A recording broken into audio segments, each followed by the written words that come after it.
Okay, so it's me here again, coming to you, speaking about my next continuation of my testimony about the graveyard. Now, a lot of people comment that they want to know more about the graveyard. How did certain things acquire? So I'm going to continue where I left off. I left off where I was reading the book of Ezekiel. Now, it all started where I was dating my fiance. I was with someone before him, and I was working in a bakery. Things did not go well with me and that person who I was with, who they got engaged to. While going through my process with this individual, there was another guy who I'm telling you about where all this started. He was like, he always had a crush on me from since when I was 14 years old. But I never really had a crush on him because I was young at that time and he was older than me. And his lifestyle was not mine. Due to that,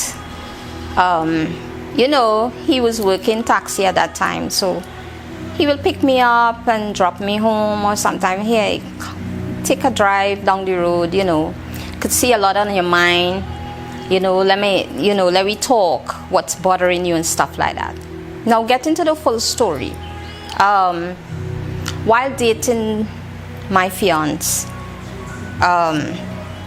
we didn't have no sexual relationship. We were just talking and sharing each other background, and what we like, what would we like, what kind of person we would like to have in our life. And I share my testimony with him with certain things, and he showed me certain his background.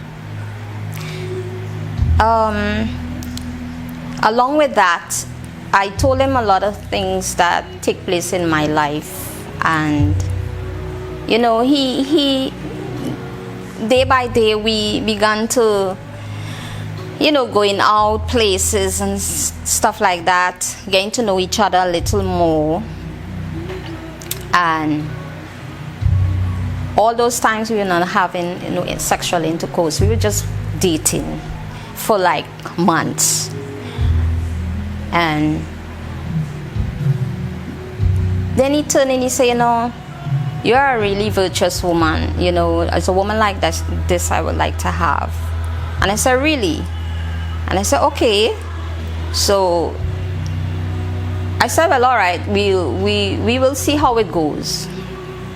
Eventually, we began to grow to like each other.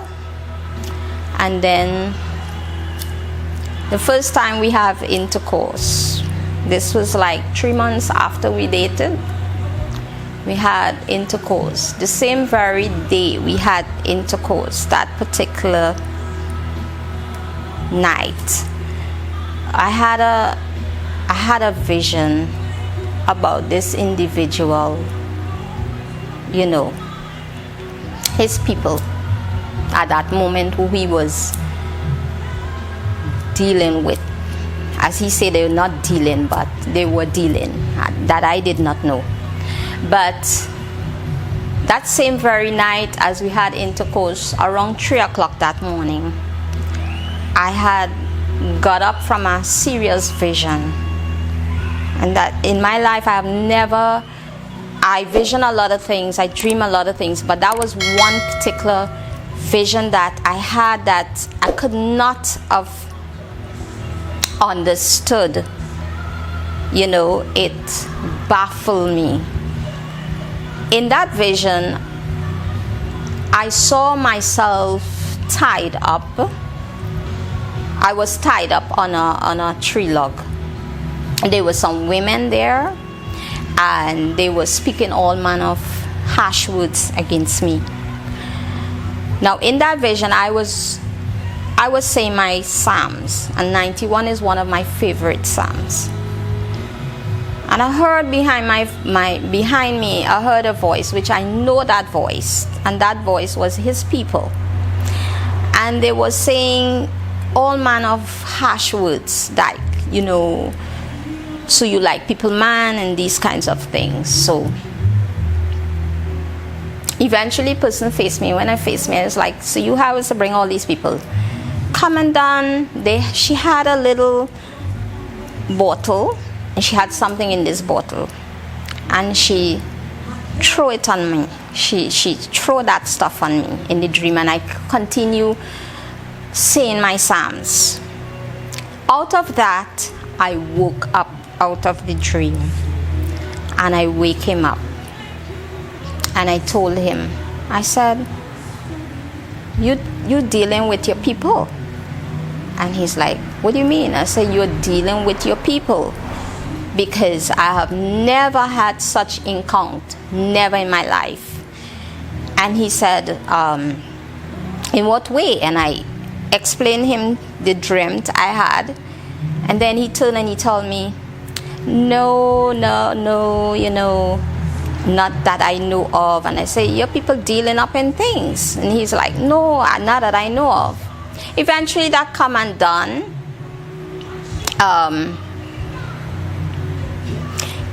In my private parts, I began to have this burning every time I urine. That same particular time that I had that vision, I went to the washroom. After me, he spoke, and I had a burning sensation. I was bleeding, like not constantly, but I was bleeding. It was my period, nothing of that like that. And I realized something was wrong. Something happened.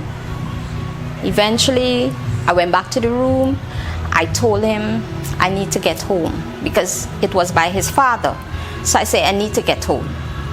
And he said, why, we could wait till they clean. I said, no, I need to get home, because I don't understand what has just transpired. It's as though I have a dream and something take place spiritually. He said, okay. I went home. It bothered me for some days.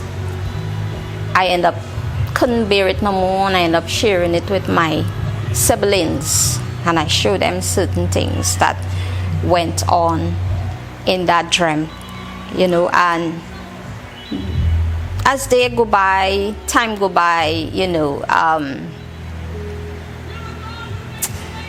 things wasn't so well. Things start to go down.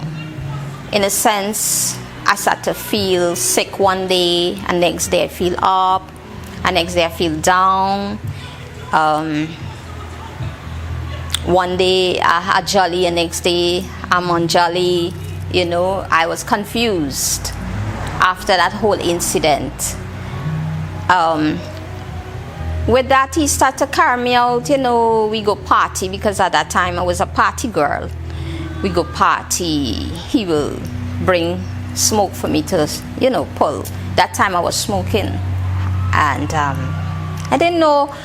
I know God, but I did not know him to the way I know him now.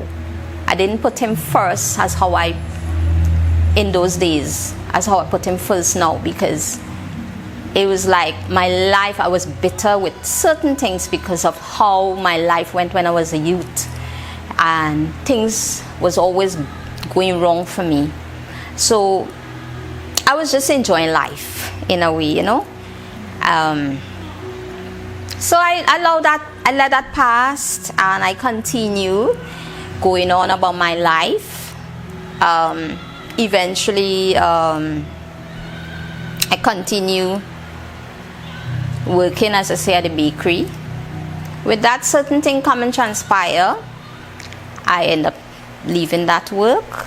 I end up in the market.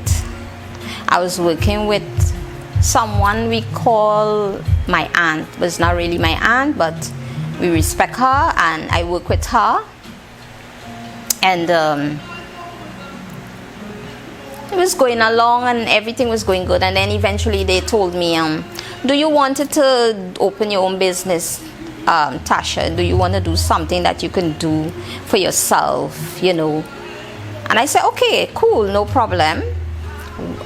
They was like, why you don't get certain things and sell for yourself? We will squeeze you in some, you know. And I said, okay, fine, I can do this, because I was on the market for a period of time. It could be for a good while I was on the market. My mom used to sell there, so I had a little experience. I'm more the outgo girl, you know, and I was there working. Eventually, as I was working with her, I didn't get to start mine, but I explained to him, as he know whereabouts. So we say, okay, you ready for this? I said, yeah. Now, I was working with, when I first came back from my country, I was working in a garment factories for 5 years.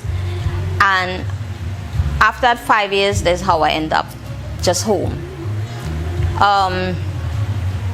So the person who was with supervisor, he had his own business. So he ended up passing through the market and he saw me. And I think he saw me and my sister, and he said, hey, hey, I have work by me, you know, I'm doing my own business and stuff. Seeing as all you know, so I don't want to work for me, we did talk about money, transact, and all these things. Eventually, I ended up working with him. Now, all these times, I was going through spiritual warfare. One moment I'm down, next moment I'm up. I'm good for 2 weeks, next week I'm down. It's like I was going through a transmit in my body, you know. I was finding I'm not feeling well, something. At one point, I looking in the mirror and I could see somebody actually looking through my eyes. I was having vision and seeing in the vision, always being looking through my eyes, and I always like confronting it. So at one point I thought I was going insane. So I didn't know who to talk to, because I don't want nobody to say I'm going crazy or something is up with me or I'm too spiritual. Eventually, I keep certain things silent, certain things I will tell between my siblings. With that, we end up working, and at the time things did not go well there, because certain things start to transpire. Now I'm not going to all that drawn, but I'm giving you the basic. While working there, certain things start to transpire. Now these people who I was working with, they are Hindus, so I don't go against nobody's religion, but I'm skeptical of where I surround, you know. So with that, like, I find there was something there too that add on to my situation. And after a while, my sister leave. I remain there because I have no work. I always an independent woman. So I remained there for a while. While going through, it had this particular day that I got this pain, this abdominal pain, and it was so strong that it kind of carried me in a bent position that I couldn't bear it no more. And my boss seeing, he said, "Natasha, you okay?" And I said, "Yeah, kind of." And then his wife was like, "Nah, watching you all the time. You seem, I know you is a jolly girl. You know, it's not now, I know you is years. And you don't seems like you all right. Something is bothering you. What is bothering you?" And then I was like, "Nah, just getting a pain." He said, "Okay, would like to have some tea?" They make some tea and they give it to me. I don't know if the tea add on the pain more worse or what, but the pain began to get intense. And now, all that time, what happened is that I had this thing that break out on my foot. So what happened is that when I had that vision, as I told you,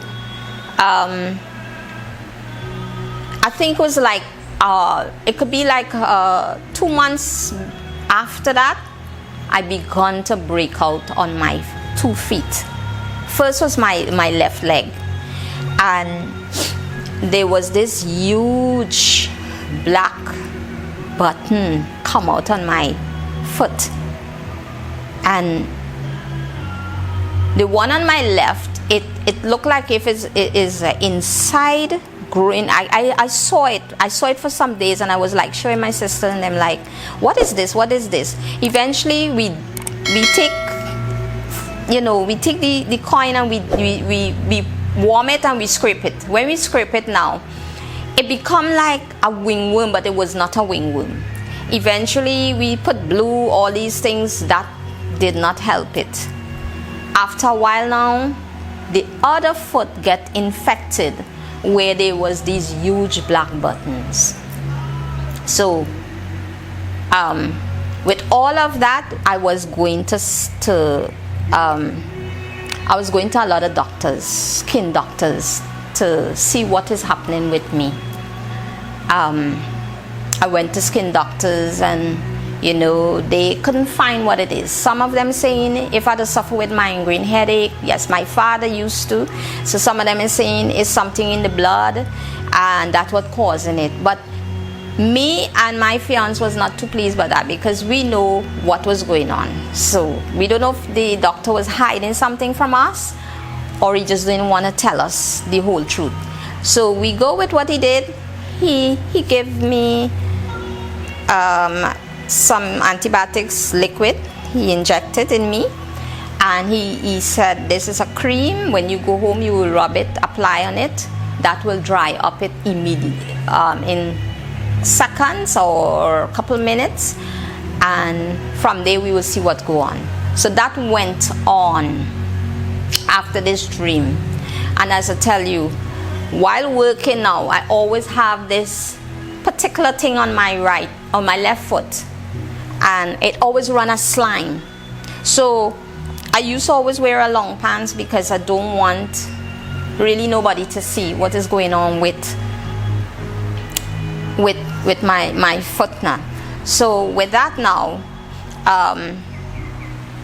I was going through that process.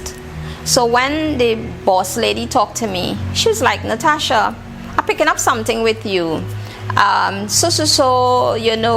fiance dealing with and they're going with the people, and they come in and have sex with you. That is unhealthy, that is not clean, and you could be infected. And I was like drawn by because I know what was going on with me at that time. She telling me these things, it come like it's as though she as I say, they were Hindu, so they know their stuff. Eventually, as she talking to me, I end up opening up to them, and I end up telling them that this is what's happening, this is what transpiring. And they told me, you see, I told you I was not wrong. Be careful, you should go and see a gynecologist and see what is going on with you down there. So I say, okay. I began to feel a little better, holding in and biting in the pain. I started back working, and then it struck me again, and I bawl out. And when I bawl out, there's when my boss decided to say, hey, what is your fiance's number? Let me call him. And I gave him the number, and he called, and he told him, come and pick her up now and carry her to a doctor as fast as possible and see what is going on. But the funny thing with this, when after I started to get that cramp, right, as I told you, I gained that cramp, we were still having intercourse, because remember, life goes on. I was still saying, look, that is life, I gotta fight it. However, this is how my prayer life started to increase. But I was still in the world. And so we were still having intercourse now and then. Like if we having intercourse, he will take me by his father. We will be private. And that particular day before we had intercourse, I remember the night as he dropped me home and he keep calling, are you okay? How you feeling? And he keep calling like, how am I feeling? You getting pain anyway? I was like, what happened? Why are you asking those questions if I having pain and all these stuff? Because he was like, because you remember the dream we had, the period of time. Because after this whole thing, I stay away. I stopped having sex with him for a while. And as I say, time go by. And when I mean times go by, it was like a year passed, going 2 years, and we was just going up. That was how my life was going. But during this time, I was going through a lot of conflict in my body, a lot of illness. I was always had to be running to the doctor, the gynecologist, to see what is going on with me, because it was not easy after that whole period of incident that we had that intercourse. When he came, they hold me up because I couldn't walk, and they take me into the car, and he said, hey Natasha, you think you want to go now to a doctor and see what's going on? And I was like, sure, anything. And he was like, you know what, we can go and make an appointment. We can go now, and if they tell us come back, we'll do so. We went. It was a very long time, so I do not remember the name or whatever, but anyhow, we went there. When we went there, I was in pain, in a crouch position, so they realized I was very in pain.